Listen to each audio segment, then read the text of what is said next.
प्रिय छात्रों नमस्कार। आज की कक्षा में आपका स्वागत है। आज हम त्रिकोणमितीय समीकरण पढ़ेंगे, ये क्या होता है। तो उदाहरण हम देखते हैं, एक जो उदाहरण का सवाल है, वर्गमूल 3 एक थीटा ऋण 2 साइन थीटा बराबर 0 दिया गया है। तो ये समीकरण है, इसका मतलब है यहाँ पर हमको मान निकालना है थीटा का। देखिए कैसे निकलता है, वर्गमूल 3 साइन थीटा बटे cos थीटा ऋण 2 साइन थीटा बराबर tan थीटा का मान होता है साइन थीटा बटे cos थीटा। अब यहाँ पर देखिए साइन थीटा है, ये साइन थीटा है, बाहर निकाल लीजिए, कॉमन निकाल लीजिए।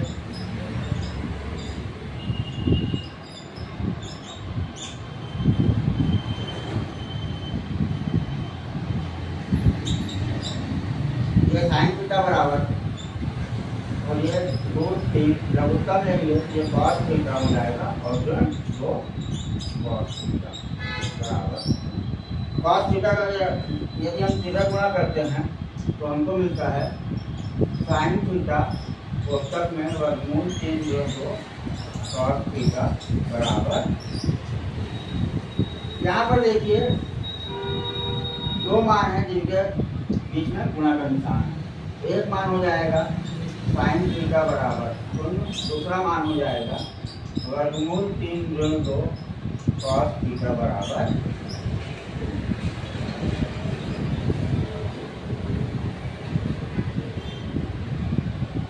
देखिए इसको आगे और कैसे हल करना है आपको। यदि साइन थीटा बराबर 0 है तो साइन थीटा का मान हमारे पास होता है साइन 0 अंश में साइन थीटा का मान 0 रहता है, थीटा का मान आ गया 0 अंश। उसी प्रकार से अब हमारे पास है वर्गमूल 3 बराबर 2 cos थीटा, तो वर्गमूल 3 बटे 2 बराबर cos थीटा।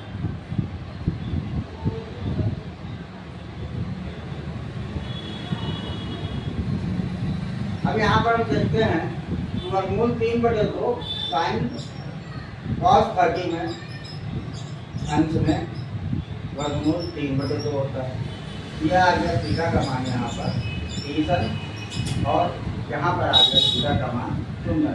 तो त्रिकोणमितीय समीकरण में हमको थीटा का मान निकालना है, इसलिए हम उसको समीकरण के रूप में देखते हैं। और देखते हैं आगे के सवाल, प्रश्नावली में देखते हैं।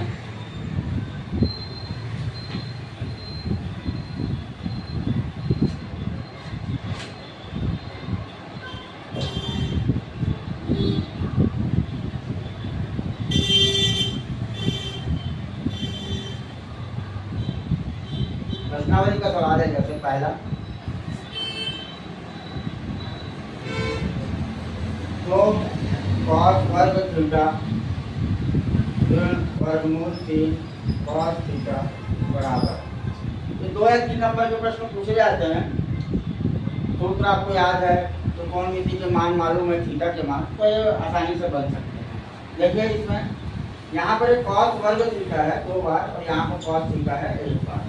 तो हमने cos थीटा बाहर निकाल लिया, यह आ गया आपका 2 cos थीटा ऋण वर्गमूल 3 बराबर। देखिए बीच में गुणा का निशान है, ये cos थीटा हो गया बराबर 0 और 2 cos थीटा ऋण वर्गमूल 3 बराबर हो गया। तो cos थीटा बराबर हो जाएगा cos थीटा में 90 होता है, तो cos 90 हो जाएगा। थीटा का मान आ गया हमारे पास 90। तो यहाँ पर हो जाएगा 2 cos थीटा बराबर 3, तो cos थीटा बराबर हो गया वर्गमूल 3 बटे। यहाँ पर हमको जो मान मिल जाएगा cos थीटा बराबर cos 30। यहाँ पर थीटा बराबर हो गया 30 अंश एक मान और दूसरा मान हो गया थीटा बराबर 90। इस प्रकार से हम त्रिकोणमिति के सवालों को हल कर सकते हैं। और देखते हैं सवाल प्रश्नावली का ही दूसरा,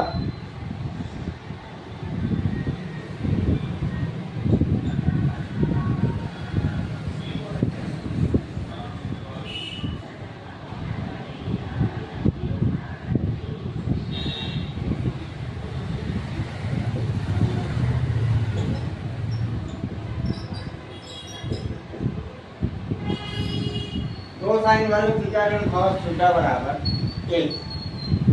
यहाँ पर देखिए, यहाँ पर साइन थीटा के रूप में है, ये कॉस थीटा के रूप में है। तो समीकरण करने के लिए हम इसको कॉस के रूप में चेंज करते हैं। तो हमको मालूम है जो साइन वर्ग थीटा होता है 1 कॉस वर्ग थीटा, और ये हो जाएगा कॉस थीटा बराबर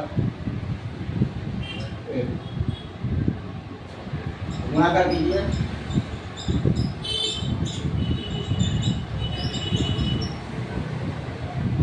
ऋण 2 कॉस वर्ग थीटा ऋण कॉस थीटा 2 धन 1 बराबर, ये हमारे पास वर्ग समीकरण के रूप में आता है। जैसे हम वर्ग समीकरण हल करते थे, चिन्ह बदल दीजिए इसका, यदि ये हो जाएगा धन ऋण और यहाँ पर आ जाएगा हमारे पास। तो अब इसका गुणनखंड करते हैं यदि हम, तो 2 कॉस वर्ग थीटा धन 2 कॉस थीटा ऋण कॉस थीटा ऋण 1 बराबर, इसको हमने गुणनखंड करके हल कर दिया। यहाँ पर उभयनिष्ठ निकलेगा 2 कॉस थीटा तो कॉस थीटा धन 1 ऋण 1 उभयनिष्ठ निकलेगा कॉस थीटा धन 1 बराबर। ये देखिए मान इसके समान है, तो हमारे पास आ गया 2 कॉस थीटा ऋण 1 और कॉस थीटा धन 1 बराबर। अब यहाँ से हम मान निकाल सकते हैं इनका। 2 कॉस थीटा ऋण 1 बराबर 0 और कॉस थीटा बराबर धन 1 बराबर। यहाँ पर हो जाएगा कॉस थीटा बराबर 1/2 कॉस थीटा बराबर ऋण 1।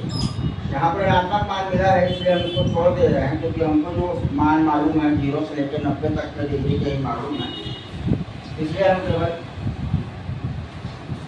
इसका मान निकालते हैं। देखते हैं कॉस थीटा 1/2 कब होता है। तो कॉस थीटा होता है 1/2 कॉस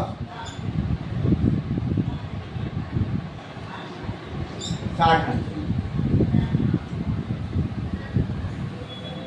तो थीटा का मान मिल गया हमको 60। इस प्रकार से त्रिकोणमितीय समीकरण को हम हल कर सकते हैं। आज की कक्षा में इतना ही। इसी प्रश्नावली के और आगे सवालों का हम हल करेंगे आने वाली कक्षा में। धन्यवाद।